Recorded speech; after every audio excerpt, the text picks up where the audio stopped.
నమస్తే, welcome to YoYo TV. Rajya Sabha ఎన్నికల schedule విడుదలైన వేళ తెలంగాణలో రాజకీయాలు వేడెక్కాయి. ముఖ్యంగా కాంగ్రెస్ సర్కారు కీలక నిర్ణయాలు తీసుకోవాలని భావిస్తోంది. తెలంగాణ నుంచి సోనియా గాంధీకి రాజ్యసభ సీటు ప్రపోజల్ పెట్టబోతోంది. లోక్సభ ఎన్నికల్లో పోటీ చేసేందుకు సోనియా విముఖత చూపిస్తే రాజ్యసభ సీటు ఇవ్వాలని భావిస్తున్నారు.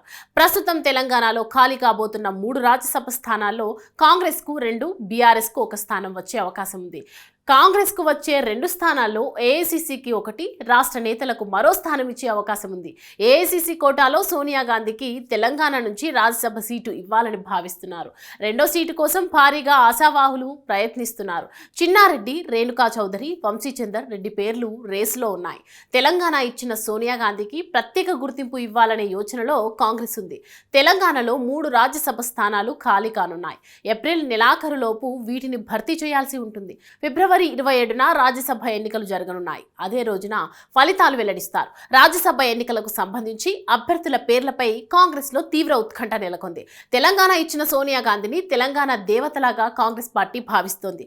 ఈ క్రమంలో ఖచ్చితంగా తెలంగాణ నుంచి సోనియా గాంధీకి ప్రాతినిధ్యం ఇవ్వాలని కాంగ్రెస్ నేతలు భావిస్తున్నారు.